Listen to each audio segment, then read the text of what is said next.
Get him. Come on, man. I'm gonna. Don't you attack my Constellation.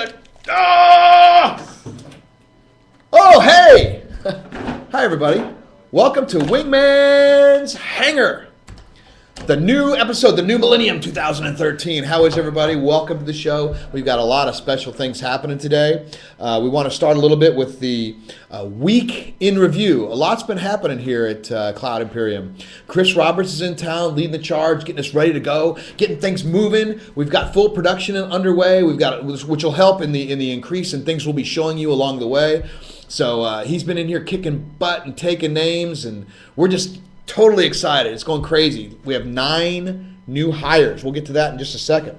We'll start. We have also, here's what's coming up. We have the forum feedback. We have the new 9, which is kind of like a little bit like the week in the review. We have an interview with Star Citizen's lead writer emeritus, David Haddock. And of course, we have a good description of the Constellation's loading bay and how to unload and load the Constellation. So without further ado, we have a man sliding in on chair from off camera. You might recognize him. He is the Star Citizen, Chris Roberts. How you doing, everybody? Chris? I'm doing good. You ready for this, man? The first WingMan's Hangar episode? My first WingMan's Hangar appearance. I know. It probably won't be the last, I'd imagine. Probably not. Yes. So Chris and I go way back, and so if we banter a little too much, I've got a question special for him at the very end of this that he has no idea is coming. But remember that God is watching, and that you don't want to go to the special hell for answering incorrectly. Just get that out. All right. The special hell of our community. The special, exactly. So everybody, we've got the hot box of the community. That's right. All right, exactly. So we want to go through. We want to, we have forum feedback. We listen to what you guys are saying. We keep track of that, and what we want to do is answer as many of those questions as we can during the process. Remember that we are doing the development now, so we'll take it out. And who better to answer your questions than the me. So this is from Okigama, and he says, you talked a little bit about boarding ships early in the process. Can you explain a bit more? Is it going to be like first-person shooter, PlanetSide, Battlefield 3, or is it more third-person? How do you see this happening? Okay, well, so the ship-to-ship boarding, and also actually there'll be first-person combat aboard sort of some persistent areas in space that would be like an asteroid base or maybe a star base. But it will be first person. I mean, pretty much when you're flying, you're in first person, so it's going to be, think of it as a first person shooter, but it's going to be a lot more tactical than, say, a lot of sort of current day military first person shooters, mainly because, this isn't Call of Duty. You're not blasting through 50 or 60 sort of stupid AI that you get to blow up in various different ways. I mean, you'll probably be on a smaller ship or a bigger ship. Maybe there'll be a crew of 10 or 20 people, and even you could try and take over Constellation, which only has a crew of 4, so that'll be a pretty quick battle. So there'll be an emphasis more on sort of the tactics. It's obviously more, terminal if you get killed or clipped when you're trying to board. So it's not sort of like you respawn and go right in again. So that's why it's more tactical. It's going to be, you'll have to be careful about what you're doing, and you don't really necessarily want to be just going there guns blazing, because that could be a very short boarding action. There you go. Unless you're the one getting boarded, then that's okay for you, right? Yeah, exactly. Okay, here's one from Genius. This will be right up your alley. Do you know anything about space stations in the game? Do you know anything about space stations in the game, Chris? Will you be able to dock manually, fully explore them? Can't you explain a little bit about the space stations? I was just talking about, the space station would be the same. It's a sort of persistent. So we've got 2 persistent areas that would be sort of in space. One are sort of the more stationary ones. Right. Space station would be it. Asteroid base that I mentioned would be it. And then the big capital ships are also sort of persistent areas, although they're movable. There will be space stations. You will dock at them. You will move around in first person, and you'll actually be able to sort of interact and get some rumors and get some missions. So they're sort of they've got some of the features that you would have PlanetSide, but because they're first person and persistent, they're not as safe as down on the planet. Right. Okay, and this one is from Interitus. Is there any advantage to using the Freelancer as a mercantile ship? Ignoring cost, if the Constellation is better across the board, why would you consider the Freelancer? Well, I'm not necessarily sure the Constellation is better across the board. I mean, it probably is. If you're running the Constellation and you've got your friends and you're running at maximum efficiency, I think you're going to be pretty formidable. But in a lot of cases, maybe if you're just flying around solo and doing your own stuff, freelancer, perhaps you can operate a bit more efficiently, may not require quite as much fuel, so you have advantages with it. I mean, there's a little pros and cons. I mean, the Constellation is going to be obviously very formidable, and even if you fly it yourself, you have the ability to have auto turrets and everything else, but you're probably not operating it at maximum efficiency because you can't necessarily fly it yourself and fly the P-52 yourself, versus the freelancer, isn't quite as big as the Constellation, so in some ways could be potentially more maneuverable, and like I said, on a running cost basis may burn less fuel as it moves around. So there's pros and cons either way.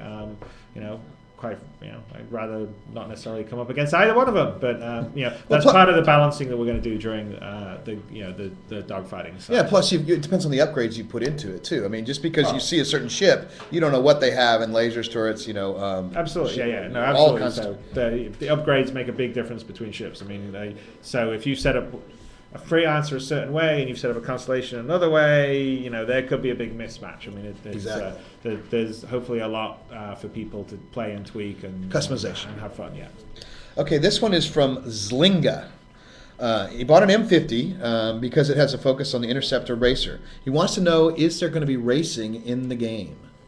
We've actually been talking about that. It's something pretty easy for us to do. We actually want to do kind of in-game things to let people bet against each other, play, do stuff. So we will have in-game racing. Yeah, I mean, kind of like gladiatorial areas, racing areas, fun things to do. We want people. The whole point of customization. We want a whole subculture of people showing up with their hot rod ships with awesome. Go faster stripes and go faster stripes and spoilers on the back. Too much resistance on those stripes. You just didn't have them. All right, this is from Frank Post 424. How are you going to balance the guns on a Class 1 port against those in a Class 2? Especially since a Class 2 can swivel and get better aim, which would kind of make a Class 1 obsolete. So if the game's all about skill, are Class 2, too powerful? No, I wouldn't necessarily say so. I mean, first of all, you'll probably be able to mount a heavier duty, harder hitting gun on a Class 1 because you don't have to counter the fact that you've got a sort of swivel mount. So kind of like an old artillery maybe from World War II where you had the giant... Yeah, I mean, like maybe a big heavy rail gun or just a heavier energy gun. Nice. But I mean, the Class... I mean, I would say that there'll be a fair amount of Class 2 stuff too, because that's kind of like modern military weapons where, you have the ability to have your like in the Apache helicopter, your minigun you can target with your helmet. With your helmet, right? But there's definitely trace and balances. So I think on a Class 1, you could probably mount a heavier duty weapon, and it sort of is also going to depend on what kind of playstyle you like. All right, we have a few more questions for Roberts. From Chaos Griffin, are engines the power plants of the whole ship, or are they tied to thrusters? Exactly how are engines used? Well, I think probably maybe the best way to think of engines or whatever is it is the power plant of the ship. So that is generating the power. So it can be a fusion engine, it can be an antimatter engine, and it's generating the powers for your shields, it's generating the powers for your life support, your avionics, your weapons, and it's also generating the power to be expelling the mass, your fuel that you've stored to move around, and that gets expelled through the thrusters. And that's where you would be sort of fueling up with, say, hydrogen or something. And so the power plant does all that, so that's really what the engine is. Okay. Says, this is from Flashback. Is the Aurora currently being developed, or is another ship in the pipeline? We actually have, that's easy to answer, but go ahead. Is the Aurora currently being developed? It is absolutely being developed. It is the thing that Ryan Church is working on right now. We've been working on it. We're getting pretty close to doing a brochure like we did on the Constellation, and hopefully you guys will really dig it. It's pretty cool. Here's one that kind of warms my heart, goes back to the old days. It's from Journeyman. He says, is there any hope for a Mantis cameo in Star Citizen? By the way, folks, Chris and I did work on Conquest Frontier Wars, and it comes out on Good Old Games next Friday. All right. The 22nd. Yeah. I don't know. But we got the plug-in for we did, didn't we? Did we mention that we're using Logitech products? Thank you. Anyway, so we'll get you one more here. Darth Angelus. In Freelancer, during a multiplayer game, if you landed on a planet or docked with a station, you would never actually see other players who were in the bars. Will Star Citizen players be able to interact with other players? That's a great question. Yeah, absolutely. Yeah, no. So that's a core part of what we're doing. So when you're down on the bars, you will be able to see other players as well as NPC characters and have conversations with them. And we've got some clever ways that we're thinking about how we'll handle the case if there is too many players in the spacebar for us to render at one time. So we've got some kind of cool ways of dealing with that. But we'll definitely, you'll definitely get to see the other players and feel like especially your friends. Definitely your friends. It'll use the same sort of setup that we've talked about in instancing in terms of having a friends list and persons of interest and people that are in your guild or potential enemies, and we sort of have a priority of how many people we can fit in, and we put them in, and if there's people beyond that, we have sort of a Foursquare check-in system where you can sort of search for someone and see if they've checked into the spacebar, and then when you search for them, they will come back into one of the slots, and you'll see someone that will be back in the crowd. Okay, for the last question, remember God is watching you. In a game for like $1 million, if you're playing a game, I'm more concerned about you. If you're coming with it, who would win in a game of table tennis between you and me for $1 million? God is watching. Me. Apparently, the devil is too. Actually, the truth of the matter is, I think it'd be a coin flip. Chris and I had several battles back in the day over the table tennis table. That is true. You did win a couple of times. A couple. We'll tell you the truth once he leaves. No, actually, it's true. We're both. We used to be very decent, but we probably get killed by a lot of the guys and staff here now. Maybe. No, probably not. All right, listen, that's Chris Roberts. We're going to move on, and thanks a lot, everybody, for him joining us. Thanks for you guys watching, and we'll be talking soon. Heck yeah. That will not be the last time he is on the show, right? Because, that is the man himself, the legend. All right, we want to talk a little bit about the new Nine. Today, this week, if you guys remember, in Lord of the Rings, they had the Fellowship of the Nine. So we decided to follow that along with The Hobbit, The Unexpected Journey that came out. And we've hired 9 people. We're only hiring 9 at a time. So we want to introduce you this week to the 9 new Cloud Imperium members. So come on in, guys. The 9. Here comes the 9. They're putting their pants on. The 9. The 9. 1, 2, 3, 4, 5, 6, 7, We're like the hobbits. 8, Hobbit turn. 9. Everybody bow down. Bow down. Bow down. Say hi to everybody out there, the 9. Hello. All right, that's them. Look around. These are the people that are going to be creating Star Citizen. That guy will definitely be on the show more often than once. Never. So say hi, everybody, and now say bye, everybody. Bye-bye. See you later. Oh, good. That feels so good. My moobs. All right.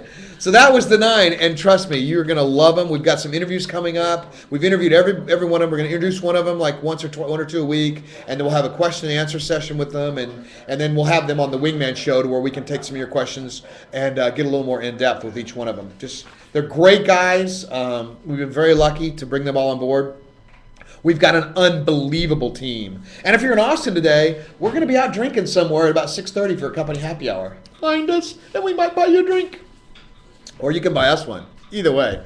Actually, you've kind of already done that. So, in a moment, Dave Haddock is going to be joining us. Dave Haddock is an amazing, amazing writer. If you've been reading the fiction on our website, some of the people that have come on board, some of the stories he's put together have been fantastic. So we're gonna interview Dave. We're gonna bring him on board. He's gonna be sliding in here any minute. I think our producers got him. Here comes Dave now as we speak.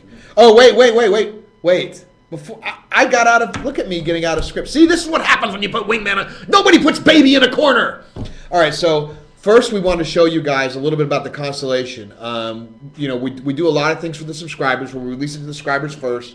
and then it trickles down eventually to the rest of the fans that have pledged. Now remember, without the subscribers, we wouldn't be able to do a lot of the professional things that we've had. We have full staff people like a producer for the show. We have people that are putting together the Jump Point magazine for us, things like that. And then we also are able to leak and put out things, animations and such. So what we wanted to do right now is I wanted to give you guys a quick rundown on the whiteboard as to how, and I'm just going to go over there, as to how the Constellation is loaded and unloaded, because we've got an animation that we're going to be revealing later. So first let me draw the Constellation here on the screen. I think you guys will like this. I'm actually a really, really good artist. I shouldn't be producing the game. I really should be pretty much doing the art for it. Honestly, it's a shame that we have to have such quality artists when somebody like me that is actually there on staff. So, all right. So here's an example of the Constellation. All right. This is pretty much what it looks like in the game. We'll put a little RSI guy here. That actually doesn't look like the RSI logo. It looks a little different than what I thought. But anyway, so this is the way you unload and load a Constellation. First, we'll have you come out of your ship, and you'll have a crate. And the guy here, you yourself, will kick the crate down the ramp. And what it'll do is it'll load into this bucket, and there'll be all kinds of crates in the bucket. And so this is pretty much how you unload your ship. You kick it, you kick it down the ramp. Now the problem is, if you're not wearing your gravity boots and you're doing this in space, or you are wearing your gravity boots and you cheated on your wife and she removed the magnets, you might actually go floating off into space, and then you pretty much leave your Constellation, this beautiful ship here. We need windows because you can't have maybe a hydrogen smokestack from the back there. This is I think this is great. Anyway, look for this later on today. We're going to be releasing an actual animation of the Constellation that you guys will be able to see. It'll actually be the ship. It probably won't be as nice as what you've seen right there, but it will be there, and that's for you guys to check out. So hi, Dave. Hi. Did you guys see the magic of that? Dave just appeared. Just freaking out of nowhere. It is cinema. Isn't it amazing? Yeah. So we're going to ask Dave a few questions. Get to know him a little bit. I mean, if you've been reading the fiction on the web, it's been all you, right?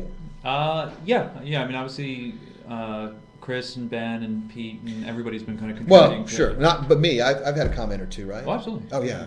Yeah. Instrumental. Yeah, instrumental. Instrumental, he said. I'm buying his first round tonight just for that. So anyway, let's got a few questions. We got some out there from the fans. We've got some from the team. Actually, we had Dave write some of his own questions because I'm a lazy cuss. How did you come to the attention of the Star Citizen team? How did you end up joining the group? I actually worked for Chris's production company, Ascendant Pictures. Mm-hmm. I was an intern there. It was my first kind of job when I moved out from New York to LA. Right. And they basically hired me as a PA intern. And I worked on that for what turned into be like 2.5 years, and got to know Chris, got to know everybody involved and stuff like that, and then pretty much just kind of kept in touch and started doing writing work sort of on the side for Chris, for the guys from Outlander and stuff like that, and it basically. I like Outlander. That movie, the Weinsteins really screwed that, because that movie is, if you haven't seen Outlander, it's really underrated. I think that the effects in it are really good, the writing's good. It's got Ron Perlman in it. How could it be bad? It's true. Seriously, Ron Perlman. Yeah. So have you played any Chris Roberts games before, and which one's your favorite? I played Wing Commander. That was the one I basically played it until my computer started, because they wouldn't it was basically run too fast on it. Remember that? It wouldn't clock. You were playing the older versions on the newer computers, right? Until Clarati Saga, which we fixed that. So, but yeah, actually, I never had a computer that could run any of the other ones. So, and it turned out basically just Wing Commander, and actually Bad Blood. I forgot. I used to play Bad Blood. Dude, you played Bad Blood? That's old school right there. I mean, that's. I was a Larry Elmore fan who did I think the cover for the box for it. Wow. yeah, so Yeah, Bad Blood. I think that was the first game Chris did at Origin. I mean, Oh yeah. we recruited him for Origin. I got in on the recruitment process. I wasn't actually working there. I just kind of knew everybody back when like Dallas Snell, Garriott, Greg Malone. So we, again, we're playing table tennis and games and stuff together. And Todd Porter, and yeah, Chris was doing Bad Blood. That was his first game for Origin. It was a pretty cool little game. Yeah. And that was back when games were, this will never be an industry. This is it's crazy. These people, these kids, they're ruining the lives of people all over the world. Yes, we are. That's right. Do you guys feel ruined out there? Do you think they're ruined? Probably. In a positive way. Yeah, in a positive way, right? I mean, how else would we be a society of girth if we didn't have video games? Right. So regarding your how you write, right? Because and by the way, I'm a big fan of the writing, not just the man, the myth, the legend, but also the writing has really got me enthralled to where I'll come by and say, hey, what's going on next, right? So do you have a process for the fiction? How do you get into it? How do you write? It kind of depends. Like with the Cal Mason, the Kid Crimson stuff, that was kind of the easiest because, I mean, the Kid Crimson stuff is obviously very kind of film noir type thing, but it was the easiest way was like, kind of locking onto this what the story was and making sure that everything is pushing towards that end point. But like my kind of cheat for it was everything that I wrote for Cal Mason was sort of written from the perspective of an optimist, and Kid Crimson was a cynic. Sure. So ideas I would come up with if it was sort of an optimistic resolution for a problem, and I was writing Kid Crimson, I would ignore it. Right on. And go with an angrier, of course it's going to go bad type That's thing. interesting. So that just made it easier to kind of make decisions because basically, it's like there's a lot of stuff to kind of put out on a weekly basis. So it's like shifting gears back and forth to two very tonally different things. Right. I was just kind of using kind of cheat shorthands to do it, and that was the. That's a process. Yeah. So yes, you do have a process. Apparently, there is a process. And coffee. And coffee. we do have that. So how much of the game mechanics factor into your fiction? I mean, we've got a lot of mechanics in the games. Right. I mean, it's tough. I try to make it as accurate as possible, but we're still working out the what the game mechanics will be and stuff like that. So sometimes it's fictional liberties, just for the sake of like pacing or the story, stuff like that. But obviously, I'd like to try and keep it as close to what players can ultimately do. Absolutely. I mean, I think we'd be held accountable. Truthfully, Right. The fans out there, unbelievably, they're right all into it. They're into the universe. You're creating the verse for them, and I think if we probably did something like that and then they couldn't do it in the game, we'd hear about it. Right. Like, and you should hold us accountable. Yeah. Absolutely. If this is your game, you guys should hold us accountable, especially Dave. So will we see Cal or Kid Crimson back? I mean, I think so. Most likely, yeah. I mean, the new one was just sort of wanted to give those guys a break, but I would love to. I mean, I enjoyed both of those characters, and I think like their worlds are so interesting that definitely stand for more exploration. I totally agree. And by the way, we're toying around with an idea, and you guys might want to put this in the forums. But Dave's writing is the way it's written, and the stories are really you've got this in-depth feel about them. It'd be nice. There are a lot of graphical artists out there in the community. Wouldn't it be nice to see some sort of where they put some panes together, Sure. maybe throw some graphical panes and throw them at us. Maybe, who knows? Maybe we'll put your stuff in our website, on our website. Writer's block. Do you ever get writer's block? Sure. Yeah? Oh yeah. No, I mean, there's times where you kind of today. Really? I'm sitting staring at the thing like we have a new update on Tuesday and just kind of sitting and it's just a blank screen and I'm just kind of watching the cursor. You should probably create a wingman character, I think. Somebody who's understated, slim, very attractive, can host a webcast. Like Imperator of the universe. Yeah, pretty much. Yeah, Right, I mean, nothing would happen without him. Right. Yeah, Right. I mean, that's clearly. Okay, well, yeah. Yeah. So, do you have any advice for fan fiction writers? I mean, this is early enough in its process that like I think it's kind of the fun thing where not everything is so locked down. It's not such an established world like Star Wars or whatever, where there's kind of become a very rigid set of rules that, it's fun to just see. Like I've been going on the fan fiction section of the forums and kind of reading some of the stuff and stuff like that. And it's, a lot of it's just fun because it's people absolutely using their imagination and imagining where they would like to see the universe exactly go. And that stuff is just always great great. Yeah, and the universe is still being developed. I mean, we the idea is that it will never actually end. If Right. if this thing becomes as big as we think it's going to be, and that's all up to you guys and us to create it. And we so far we're off to a rocking start. I mean, there will be we have Squadron 42. There's the big universe. There will be snippets of fiction going on throughout the universe. So there'll be mini storylines happening here and there. Right. So who knows? Maybe some of those stuff will be used. So now we're going to switch gears a little bit and do an homage to James Lipton for Inside the Actor Studio. See if I can actually read here. So, we've got some questions for you, Dave. I can't read from there. Yeah. What is your least favorite word? Onus. Onus. You do know that's spelled with an A. I forgot. Oh, that's not onus. Oh, that's not onus. Ha, there's no A in onus. So why is onus? Don't make that mistake. In You school. mean, apparently, that's not good. All right. Your So- English teacher will not be happy with you if you put that in a report. How many objects are actually today circling Uranus? Generally, it's no fewer than 4. 4? Yeah. Yeah. Yeah. Yeah. It's Uranus is it's got a lot of objects circling it. It's a big gravitational pull. It is. It is. Yeah. It's got a giant sucking sound occasionally too. It's very gaseous. It is a gaseous Uranus, I believe, right? So what it gets no better than this. What turns you off? What turns you off? Talking in movies. Yeah, have you ever been to Alamo Draft House where they have the little ads? Oh, I've seen the ad. Those are great. Yeah. If you ever get a chance, go to YouTube, check out the Alamo Draft House, Cell phone. the cell phone call. Oh Yeah, my the voice God, line. that is hilarious. It's very, very funny. Oh man, and it's the funny part is it's real. It's Oh, I'm sure. unbelievable. Yeah. Okay, what profession other than your own would you like to try? Originally, I wanted to be an FBI agent, so I would stick with that. Too many letters. Yeah. I understand. Put onus on the application. He put on. Are you sure it was onus? Maybe not. That's probably why I didn't get in. Well, you kind of have to be an asshole to be in the FBI. Sorry, we're a T-rated show. If heaven exists, what would you like to hear from God when you arrive at the pearly gates? Sorry. Sorry? Interesting. Okay. All right, and the last question before we let Dave go. What is the airspeed velocity of an unladen swallow? An African or European swallow. Good answer. All right. Special thanks to Dave Haddock for jumping in and saying hi. We're going to send him off now. He's gone out of the frame now, and it's back to my show. Thanks for joining us, Dave. Appreciate it. Slide into the middle, the producer says. We got a special thanks again to Logitech.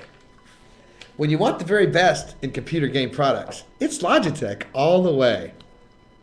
Logitech. Logitech. Logitech. All right. Coming up next week, we're going to have a lot more dev team members on chat roll. By the way, join our chat channel. It's really active. There's always 50 plus people in there. Some hilarious folks in there. A shout out to Idolonius, Pleasure, Zane. All the guys I see in there all the time. Eddie.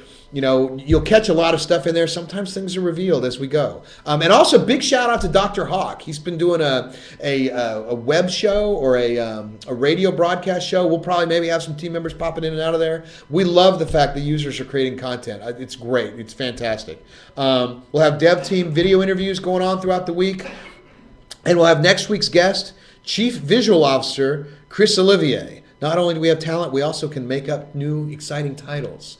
Chief Visionary Officer. Chris Olivier, by the way, is amazing. Check out his reel. He was at Troublemaker Studios for the last 10 years. Worked with Chris and I at Origin Systems and at Digital Anvil. Unbelievably talented. So also we have, for the subscribers this week, we have new concept art in the vault. More fiction from Dave Haddock and a new Jump Point edition, and the Bingle Carrier, how it was made, what went through, and a breakdown of how how it looks and how we got to that point. Want to also say, by the way, regarding citizens cards, we're still waiting on the last few people to log in or convert over from Kickstarter, and then we'll do the one run of the citizens cards. So we should have some updates on that pretty quick. And a special thanks out there to you guys Without you, this would not be happening. We love it. We're having a great time, obviously. We've got a fantastic team. We feel you're part of the team. We're going to engage and bring you into the process. So look forward. The show is going to evolve as we move forward. We're going to build a lot of things around it. And say hi, Mike. Put yourself in there. Say hi. There's Mike. Wow, that was Mike. I'm glad you had clear nostrils there. So anyway, we'll say good night. We'll see you later, or good afternoon. Have a good show. And there might be me coming on in the WingMan's Nuts segment here in a few minutes in my office, kind of the after show, the after party, kind of like an AA meeting. I'll be hosting the AA after party in my office later. So thank you guys. Thank you. And keep being star citizens.